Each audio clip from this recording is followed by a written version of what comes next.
synthesizers, groove boxes. Visit Patchwerks in Seattle and online at patchwerks.com. All right. Hopefully you guys can hear me today. Welcome to the stream. As you can see, clearly I am not Mr. EZBOT, aka Matthew Piecora. Instead, you get me, Steven, today. Matt's out of town, or he's just out of the office today. Today we're going to be doing the stream. Oh, what's up, Cedric? Today we're going to be doing the stream on the new Afterlater Coco System. So resident synth nerd here, Nick Bigelow, is going to be kind of talking through and walking through the assembly of the modules in terms of like how you link them and then just how they work.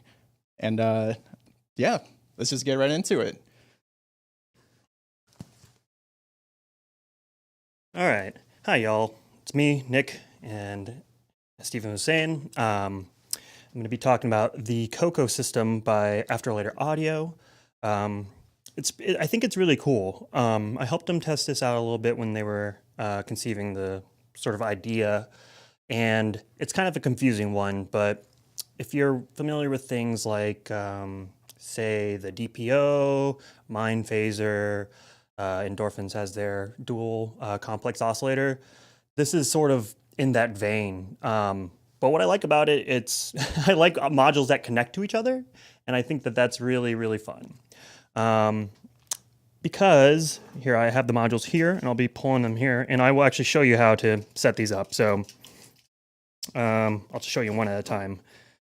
And I'll tell you the prices on these too, because with Afterlater Audio, the prices are really, really great. And these are great utility modules. They don't need to be linked up at all. So all the modules I'm showing you right now, they really don't need to be hooked up like this. But when you do, then you create yourself a really cool complex oscillator. So the first module here, let's see, it doesn't, yeah, it is the Brooks. And this one goes for $119 at the time of this stream. It's a simple oscillator. And I think it's really cool because it has, because it's just 4 HP. One, it's super duper small. It has really basic functionality. FM, it has a pitch knob that goes up 2 octaves, down 2 octaves. And then it has this little switch here that goes from 0 volts, 3 volts, 6 volts. So it's a really easy way to dial in your oscillator.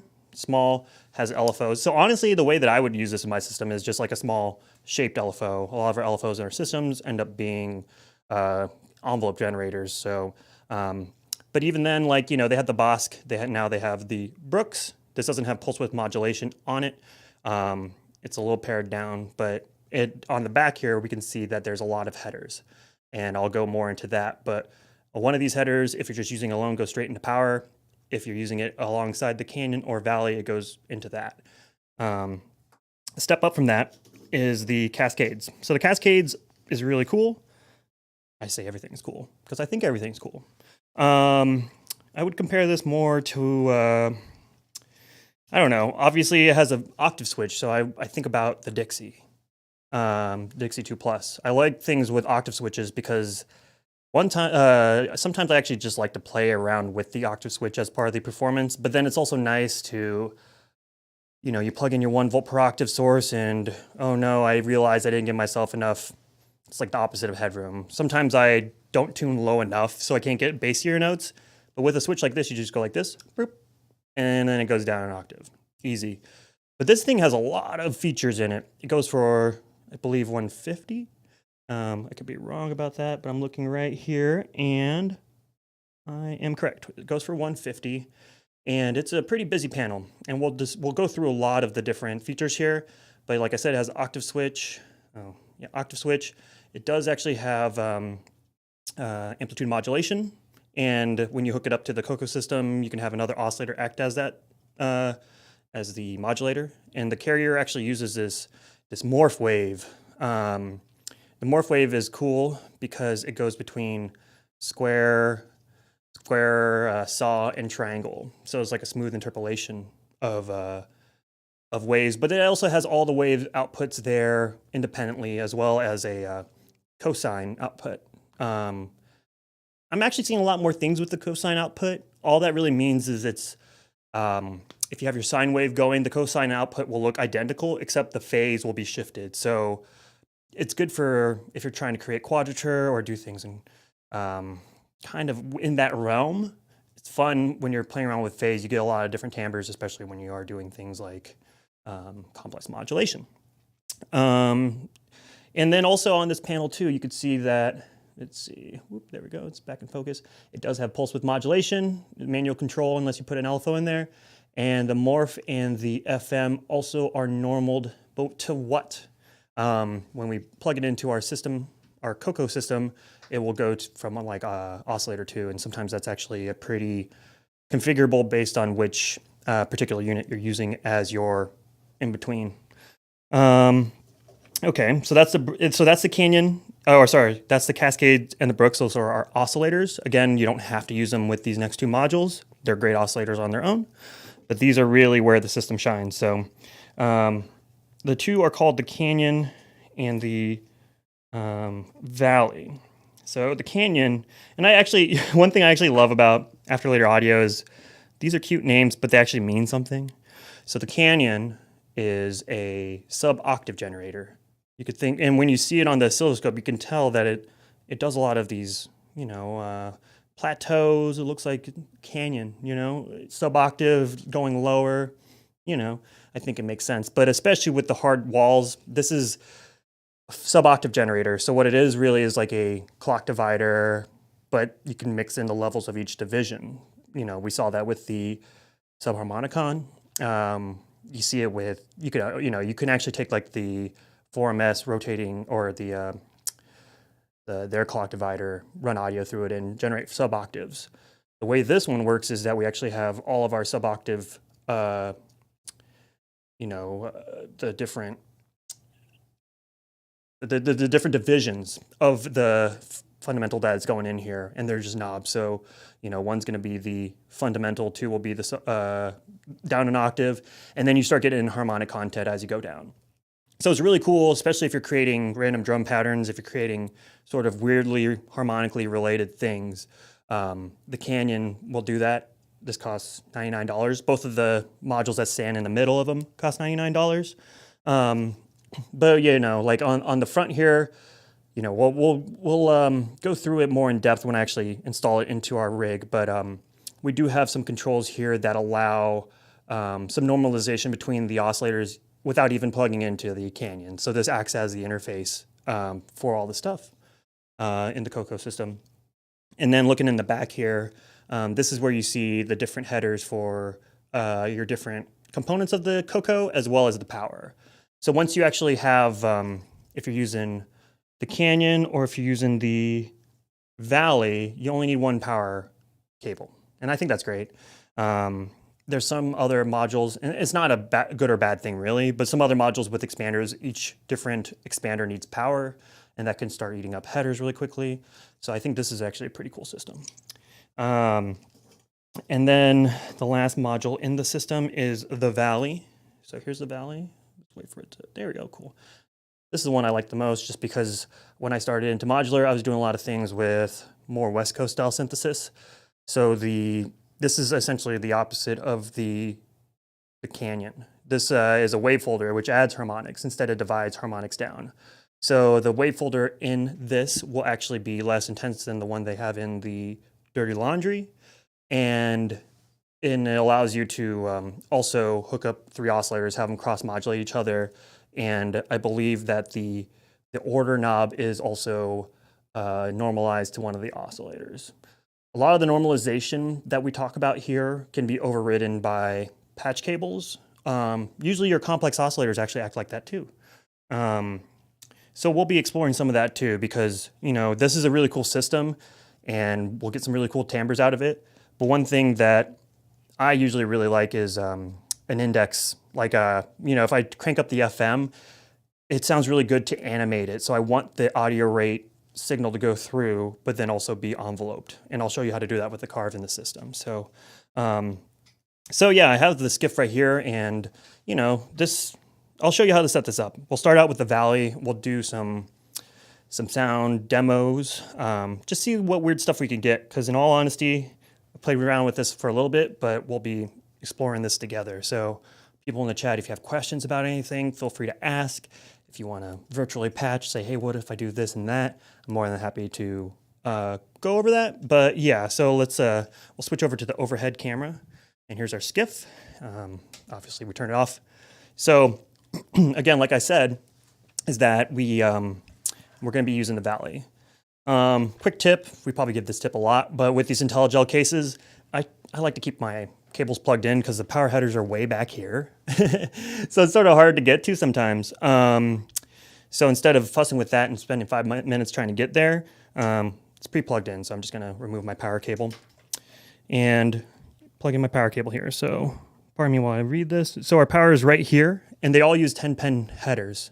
So it can be confusing. And I want, if you're putting this together too, I want you to double check your connections, because I would hate for you to plug this into oscillator bank 3, and you know, some of this stuff is going straight to some of your FM controls, and it's probably going to burn something out. So with a system like this, and this is why I wanted to do a video on this, is like I just want everybody to sort of understand how to get this all assembled. So we plug that into our power, and then our other headers, we have oscillator 1, 2, and 3. And those can be either the Brooks or the Cascade, or any combination of all of them.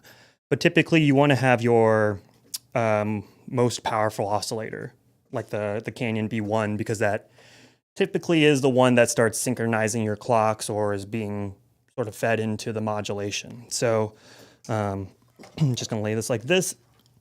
Here's our Canyon. And what you see here is that it says, oh wait, that's our Canyon, sorry. I was like, oscillator 1 and 2, that doesn't make sense. We want our Cascade. A lot of C words here. So over here you could see that this one says power, and we don't want to plug that in. We want to plug it into the expander. When you get these modules, they come with these nice 10 to 10 pin cables. So we don't actually have to do anything too crazy there. So red stripe matches red stripe, like that, and oscillator 1. And actually what I'm going to do is I'm going to put it over here, because this is just, for me, it's more semantic, but I like to have my leading oscillator be on the right-hand side. So like that, okay. We have our Brooks. I already have plugged it in here, but just for reference, power's over here, we don't touch that, and our expander's over there. So we plug that in like this, and plug it in over here too. Again, like there is sort of a hierarchy here where, you know, 1 and 2 have a lot of interactions with each other. 3 can also have interactions with the other ones through the Coco system, but sometimes 3 is fun to use as an LFO or just as extra modulation. So kind of thinking along those lines, I keep it farthest away from our sort of controlling unit. So here's my last Brooks, and we plug it in like this. Boom. So technically we're good to go. So I will screw these all in really quickly and give one other caveat, because you know, this is a complicated system, and it's cool because of that, but there are caveats. And sometimes you're like, is it me? Is it the module? Or is it a combination of the two? And for me, it's actually mostly the combination of the two. But with this, I was testing this just a while ago, and I was realizing that my Cascades wasn't outputting any signal, and that was a little bit odd to me. But you know what? I am used to not really knowing what I'm doing, and I just went on their site and read a little bit. And one thing they said is that, you know, with power supplies in modular, there's a few different techniques that you can do to control the amount of amperage that is used when you power on the system. And so this one, I believe, has like a bit of a delayed start.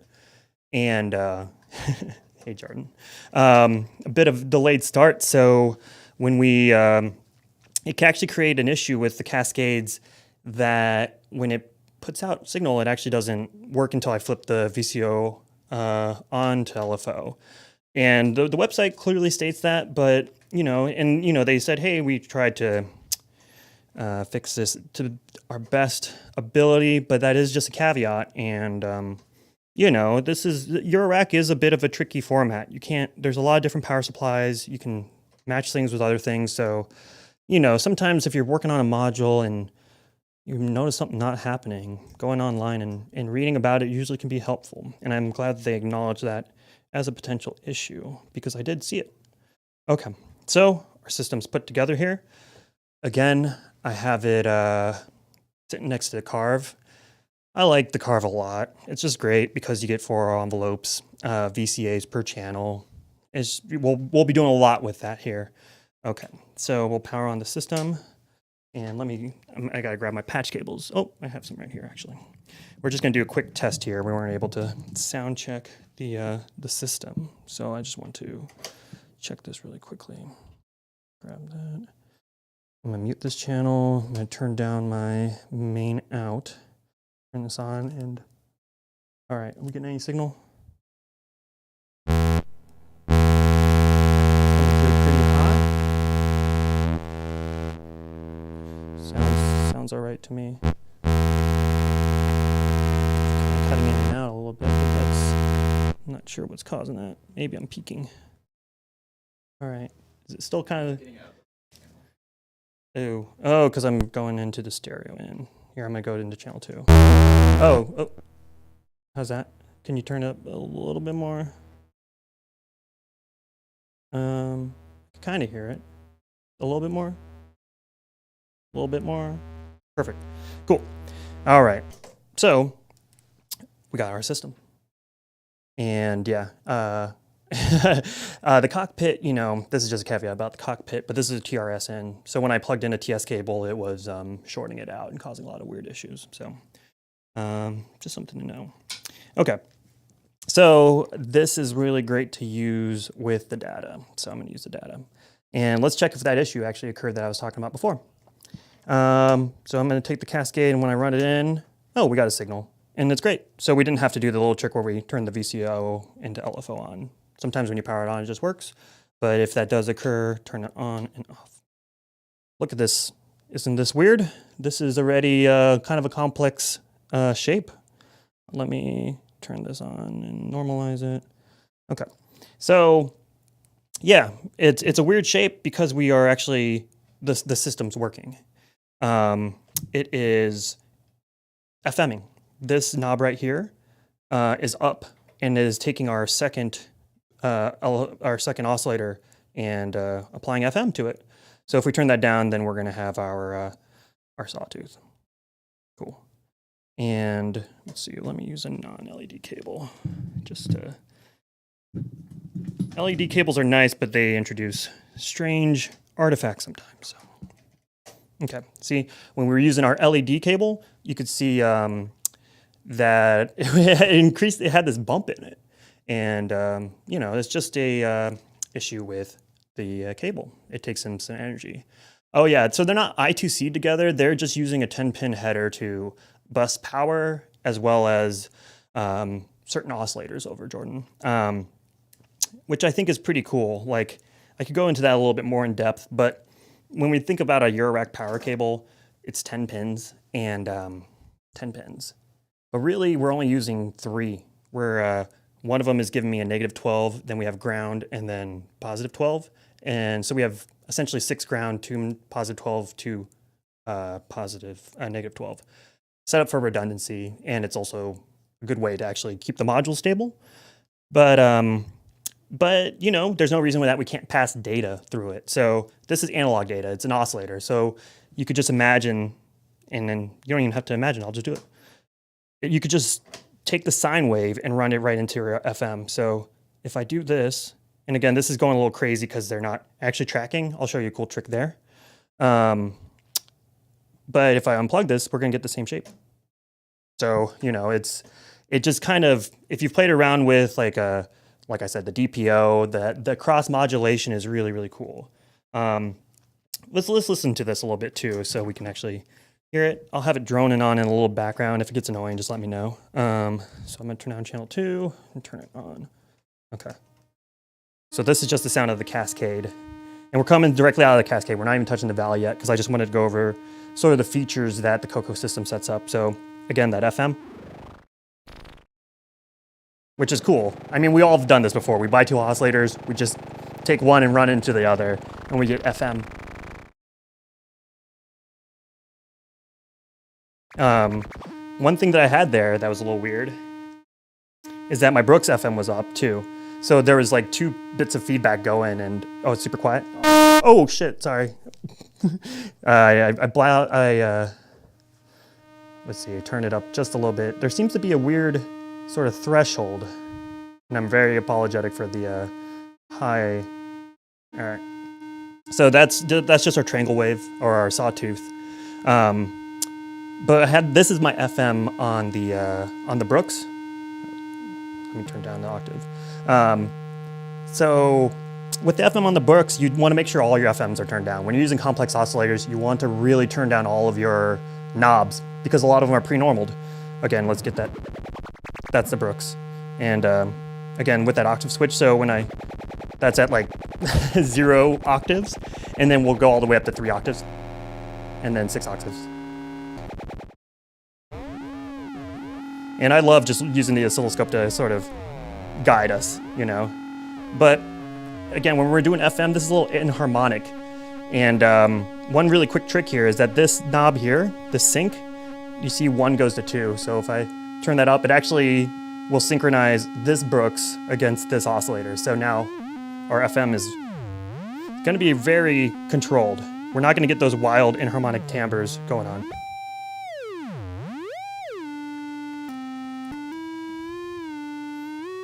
And then another thing too is this tracking. So, you know, if I had my oscillator going here, going into the 1 volt per octave. Let's see, store. Okay. And so we'll turn down this. What a beautiful melody, right? And again, we're using LED cables. I wouldn't say we should use LED cables ever for pitch, but it's actually introducing a really fun sort of glide. But now if we turn up the FM, let's turn off the sync. So I know that this oscillator isn't tracking pitch at all. And if we're trying to do FM things, sometimes we like to have both oscillators track pitch, and this allows me to do that. So if I just push up here, now our timbre is locked. This is following exactly what this is doing. We're not moving, we're not playing a weird, we're not doing weird ratios. The ratios are maybe inharmonic, but they're gonna be fixed as we go up and down the scale. So it's,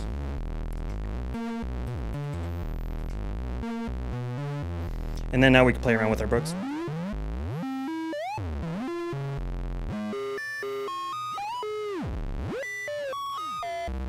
Let's use 2 sine waves.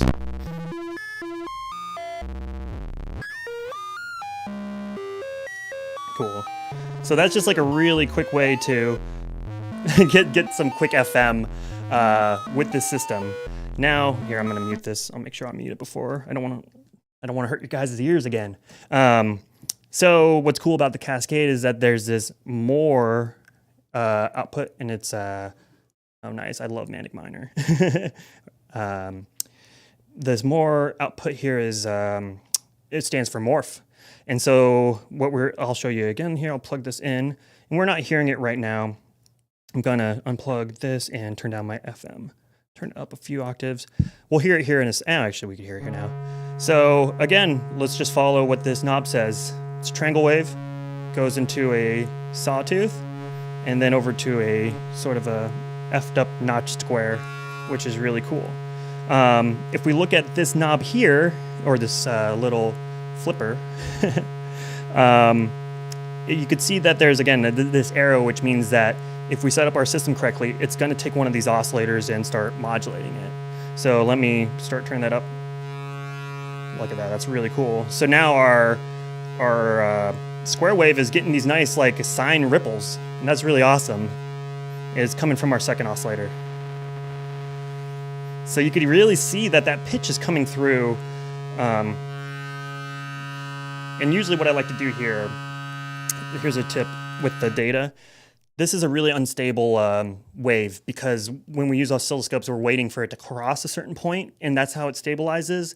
But since this wave is being modulated by something and going up and down that 0 point a lot, it gets pretty unstable. So I'm just going to take a sawtooth that isn't going to be unstable. I'm going to put it into 2.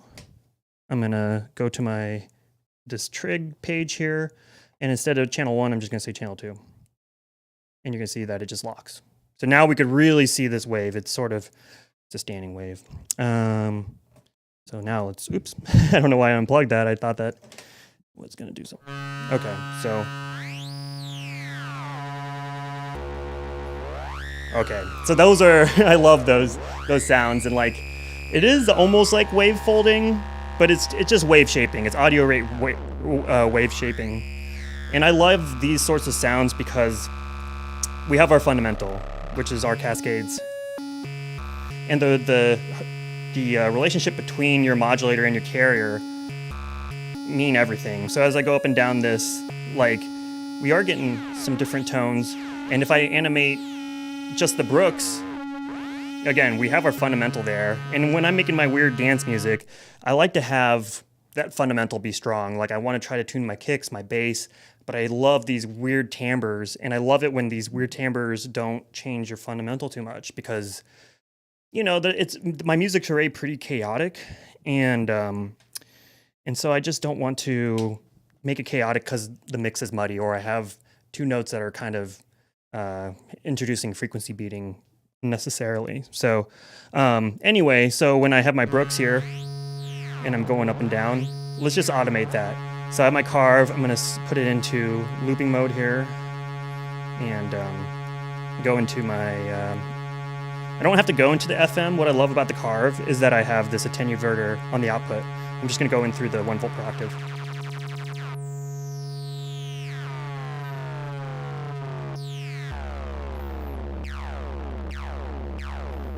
So again, like, we're starting to get some nice, and this could even go into audio rate. So we're like modulating a modulator, and anybody who's played around with FM knows just how addicting and fun this all can be.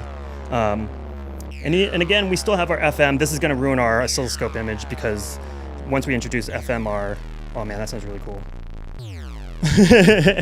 And again, like, I know, I was sort of on the fence about the Mordax data just because it's sort of pricey, right?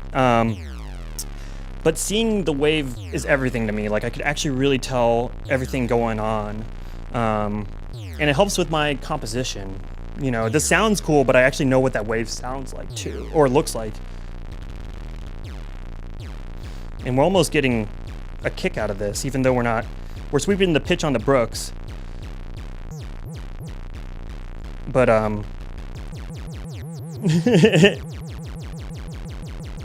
sounds really cool.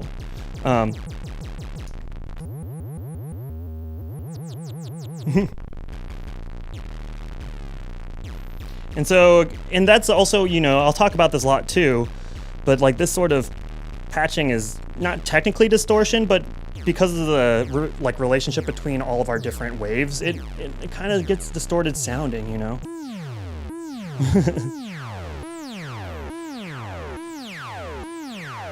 How cool is that?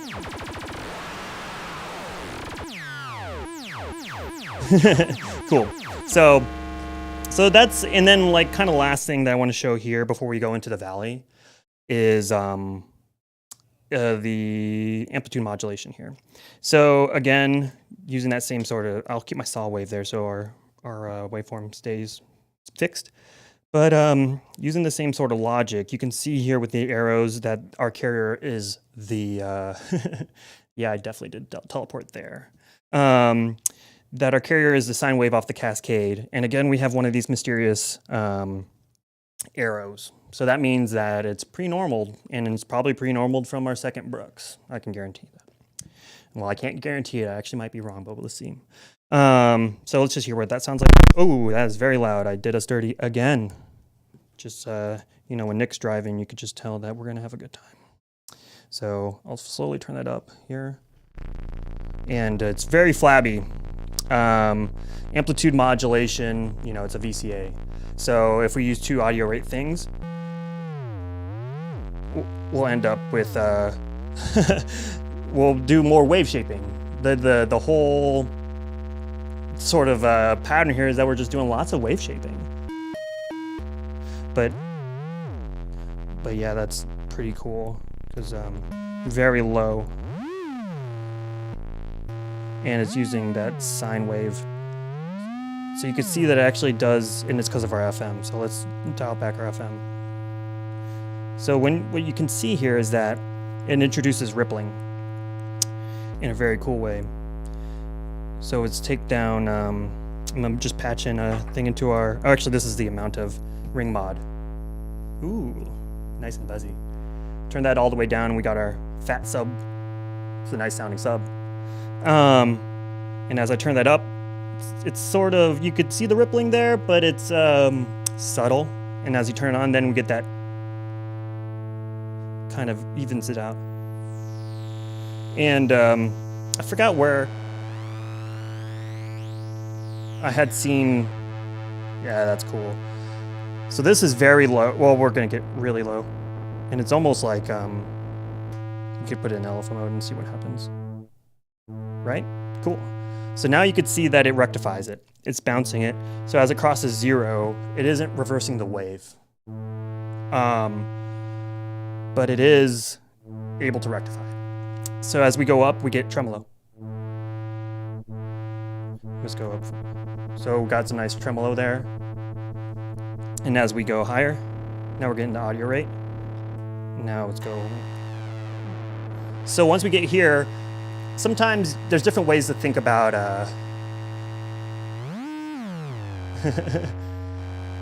yeah. This thing is really cool. And again, like this is, I love modules in systems like this because to me, this is kind of what broke me out of like my classic way of thinking like of a synthesizer. I always thought of synthesizers as sort of mogish synthesizers that had to be subtractive. I really didn't think so much about FM. I didn't think about just running things into each other.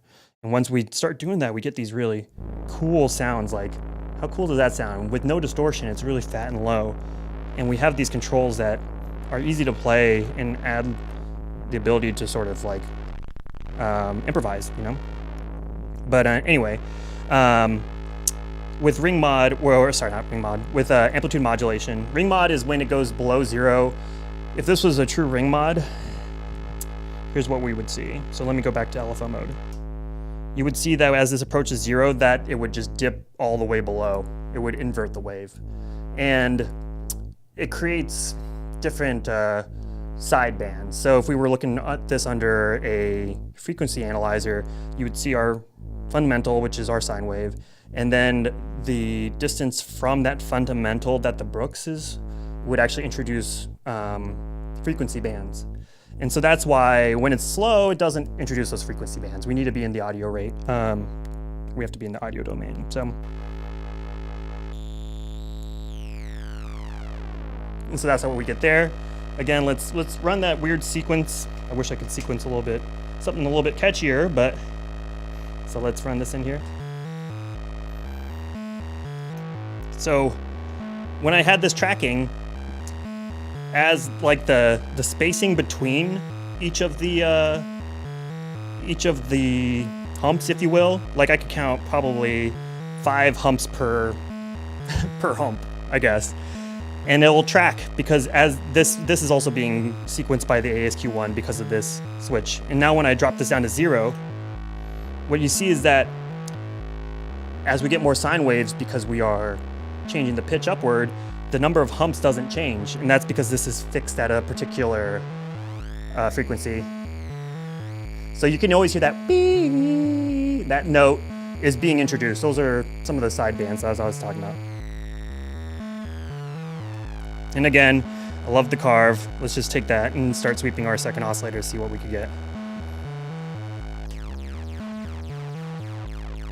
And might as well, let's synchronize some of this stuff, right?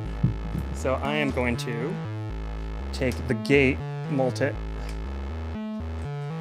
and I will take that and instead of looping this, turn this to the middle so it doesn't loop. Now trigger.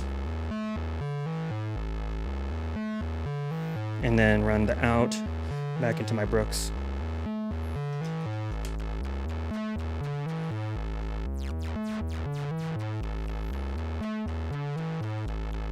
And then let's actually run our whole audio path through it. So I'm going to take my VCA, go down here, take another one of these trigs, trigger this like so, and then take this. I'll mute this so we don't blast us. VCA out into my cockpit.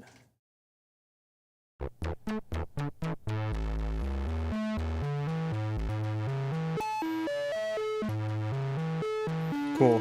So that's just like, and it's really easy just to kind of do some weird pre-routing with the Valley. We haven't even seen what the Valley does, by the way.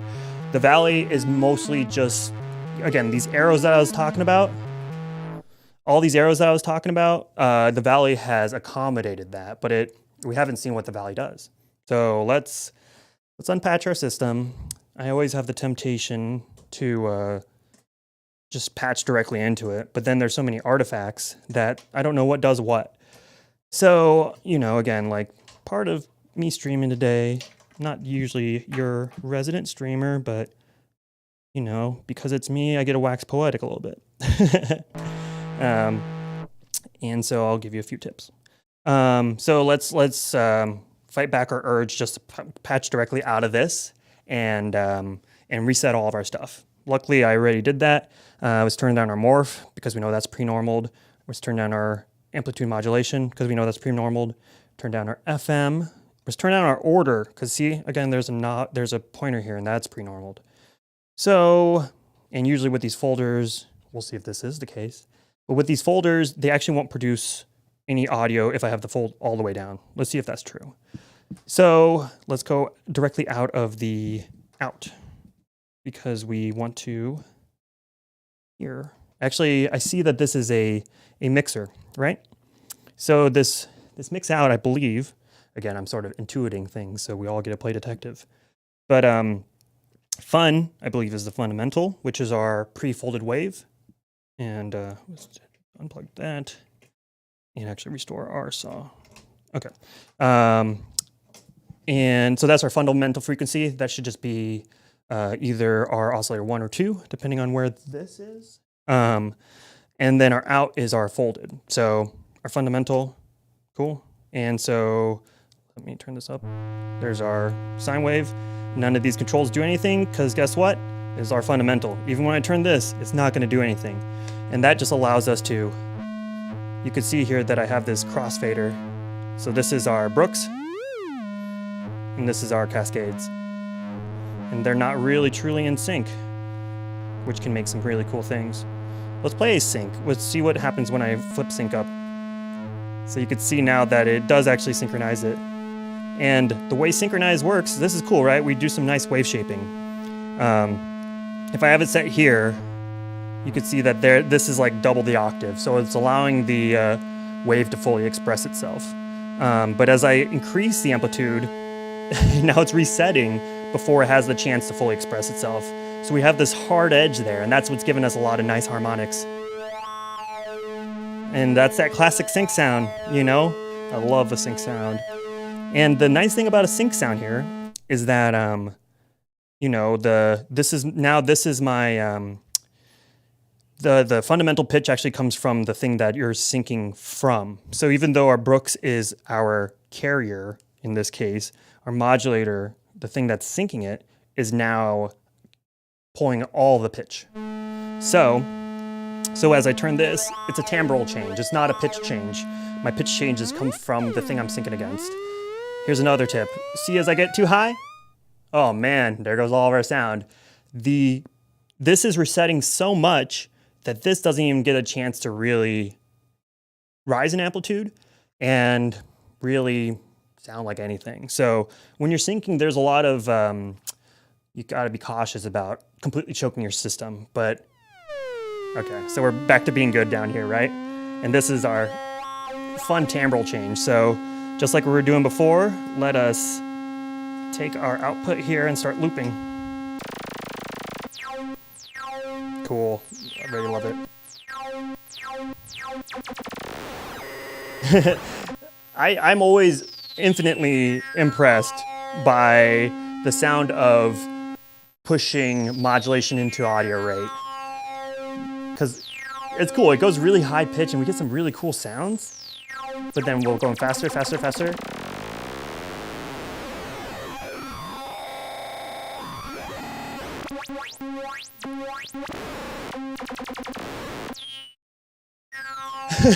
But the cool thing is, technically, this is still just our fundamental pitch. So we're getting timbral changes. We're not getting so many big pitch shifts. So again, it's approved. Okay, so that was a slight distraction. Again, our cascade going into input 1 because of the way we set it up. Input 2 is our Brooks, and it's being synchronized right now. I don't know if we want to continue that or not, but for this time, let's keep it, and then we'll remember to unsynchronize it to see how inharmonic content actually affects the wavefolding. So again, I'll mute it so I don't blast us. But again, fundamental out this mix does help. And guess what? Actually, I'll show you this too. So let's go back out of our fundamental. How fun is that? Pretty damn fun, but I don't want to be using my hand all day. We have our second Brooks, and it's not because all my knobs are turned down, we're not actually using it for anything. So let's take a sine wave and let us go and play around with that blend. Let's see.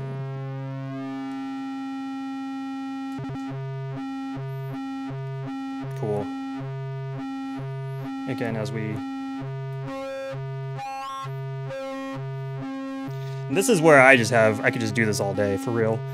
That I could just, like, I love kind of having a few rhythmic things sort of battling each other. So what I'm going to be doing here is, oops, I went out the wrong output.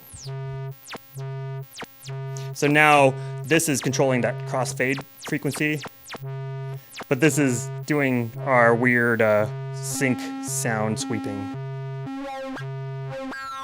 Cool, right? And again, I don't know, I've done some videos on oscillators and or envelope generators and how much fun I like to have just playing with things being unsynchronized.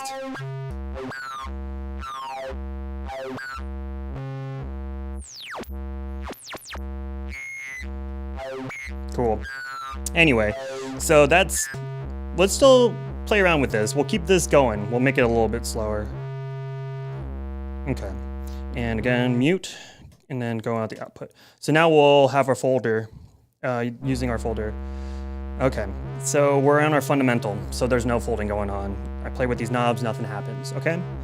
Now I turn it up to the fold, and that thing that I said before where I thought that no signal would actually go through, it does seem like it is folding a little bit, so it isn't completely choked, which is cool. Some folders that I like actually completely choke the signal, so you could actually just use it as yet another VCA, but it's a very sensitive VCA because the higher the amplitude, the more it folds, the more harmonics.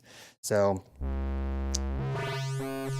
okay, so we could already see that even an odd knob at the most mild do a little bit.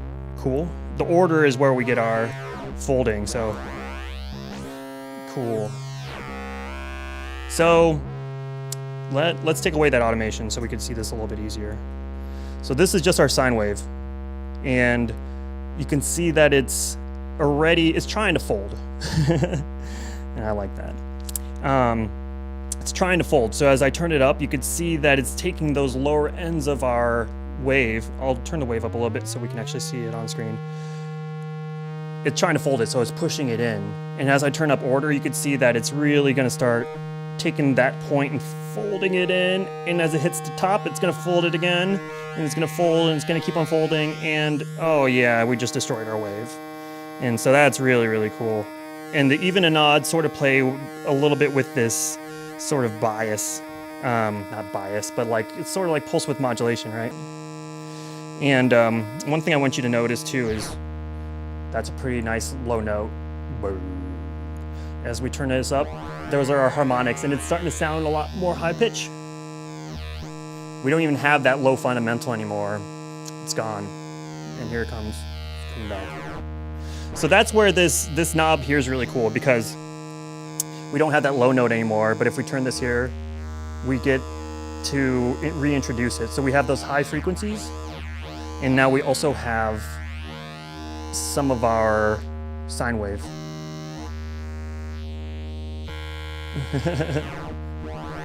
Cool.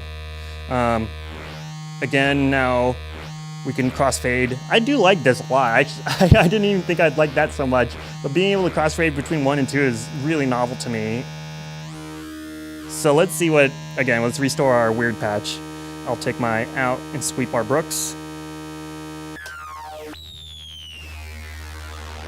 Oh yeah, how does the wave folding out work with the Canyon subharmonics? So, oh, okay, so we'll pause the fun for 1 second. So yeah, we hadn't really talked about the Canyon subharmonics generator. Technically, you can't really use both, you know, when I say the Coco system, I'm talking about all that stuff where I was patching things in the background or the back of the modules and really pre-normalizing stuff. You can't use both the Valley and the Canyon at the same time.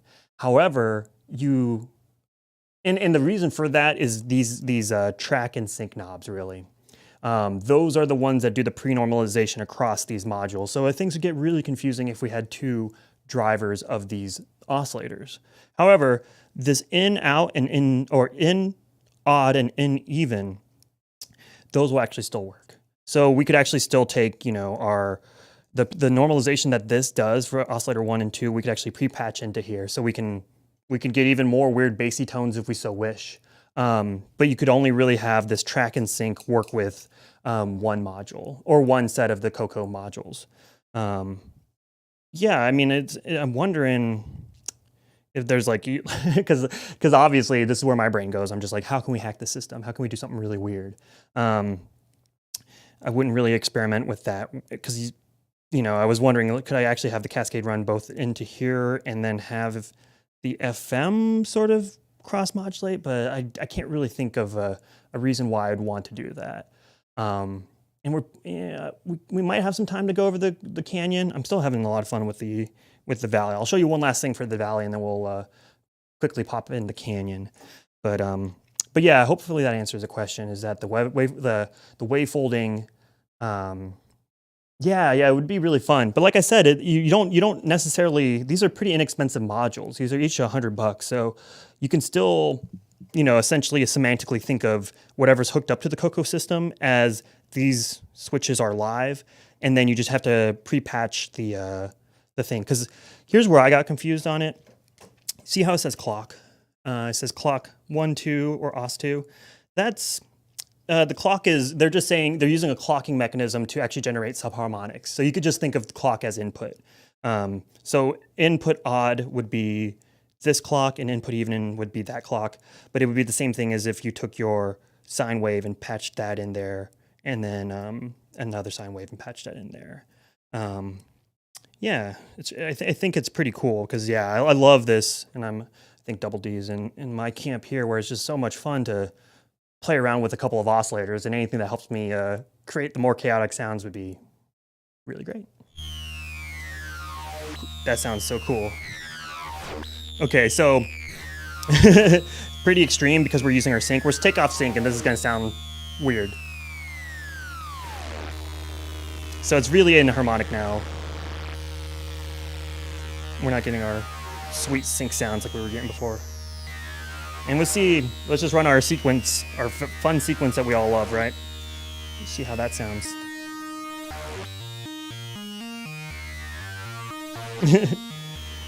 It's in a very major key. Let's try something else.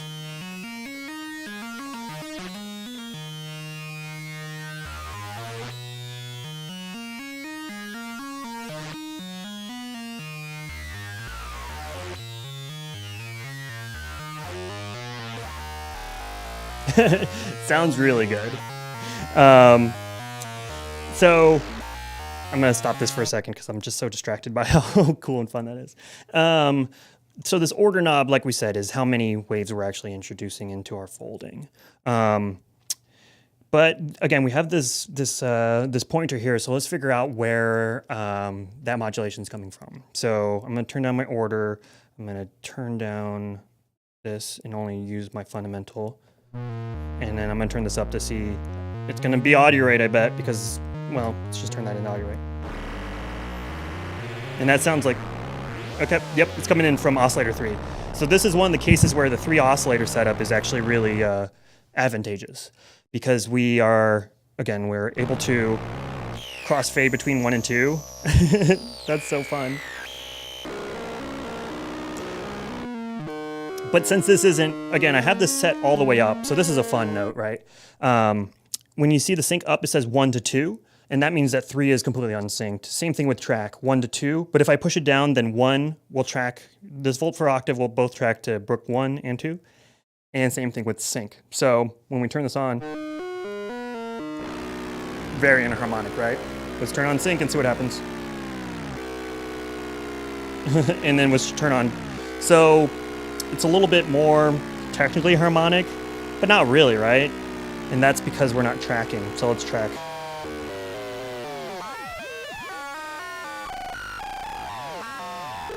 Let's try to match these up.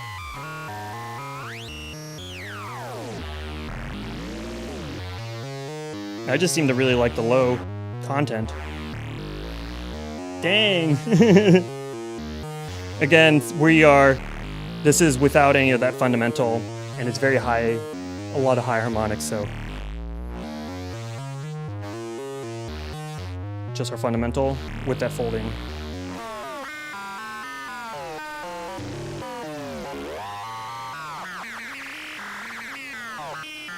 I'm just gonna go in through the FM, just to have it be a little bit more controlled.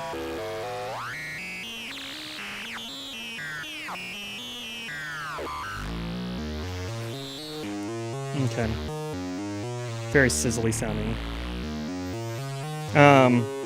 It's because we weren't syncing. Come on, let's sync. So let's hear that again. Cool. And say along those same lines too. Again, what if I just wanted those sort of really folded sounds just whenever we are doing at the beginning? A lot of my sound design happens, when I use envelopes, I'm thinking about the time aspect. And yeah, I like the sound, but when we hear it all the time, there's not a lot of dynamic content. And so what I do really want to do is introduce that dynamic content through envelopes. So we'll trigger on each note there, and we'll push our fold up and then decrease it down on every note. So let's see, fold fund. So let's see, here's.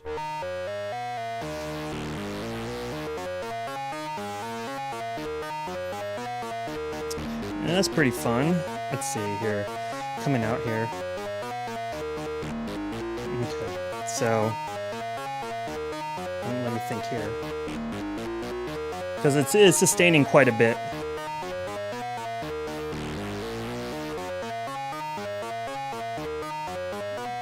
And I want to get that. Actually, yeah. So that was, again, it's fun. I like these live streams because I get to show you the process, and I ultimately didn't think that was as interesting as it was going to be.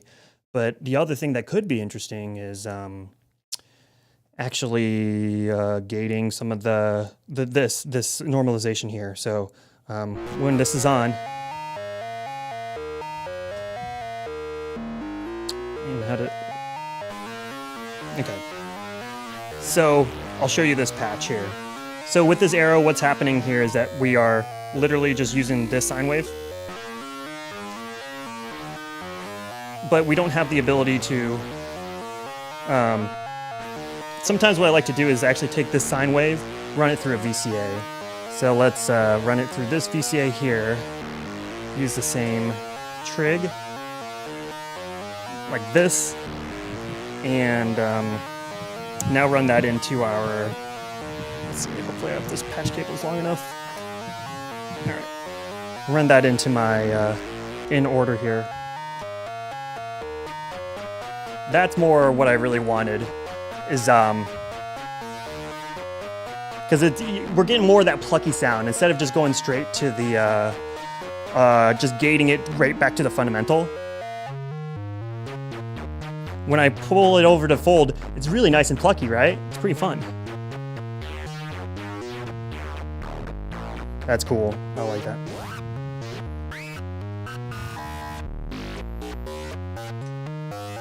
And I guess the last random thing, I guess I don't have random. Well, this loops. I'll take this output and I'll mess with the release.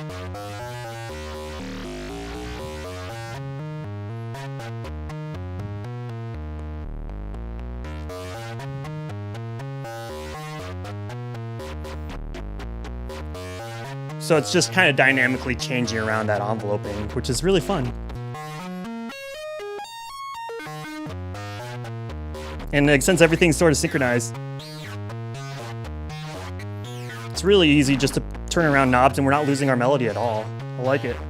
Cool. Anyway, so looks like we have about 4 minutes till the end of the stream. I'm gonna mute that. So we really didn't get the chance to play around with the Canyon, but you know, we have these we'll have these set up in the shop, and again, I really love complex oscillators, and I'm more than happy to answer any questions that anybody has. And I really hope that was at least enlightening. You know, I got to share some thoughts about, you know, complex oscillators. And I really like how this actually breaks out the modules, because I had the DPO and I swear it took me 2 years to understand all that weird modulation bus and what did what. So, you know, this actually, even though it's harder to put together, it actually shows you where those component parts play in terms of sound design. So thanks for tuning in. I'm going to turn it back over to Steven. What a good stream. Some crazy sounds you got from there. Let me just change up the face cam. All right. You can see my beautiful mug. So yeah, thanks again to Nick for giving us the demo of this After Later Coco System. I am very intrigued because those sounds were like insanely gnarly. Like I already saw in chat, I'm just like, I can't think of any other word but gnarly to use to describe this right now. But anyway, yeah, if you want to find out more information about these modules, they're on our website. There's links in the description. And of course, you can always check out After Later's website as well. And so, yeah, that's pretty much it for the stream today. I just want to have a few last announcements here. Next week, October 28th on Friday, we have a ModWave stream with Korg, and that's going to go from 3 to 4. There will be a giveaway. We will reveal those details at the stream. The next event we got coming up is Icebox Show, Tuesday the 25th, next Tuesday, from 7 to 9. Mr. Nick Bigelow here, aka DJ Weak Acid, will be performing in that alongside Braulio, and also Mr. Matthew Piecora, aka EZBOT. Once again, thanks for tuning in on our Friday stream. And you get to watch me awkwardly sign off on this stream here while I try to go find my mouse.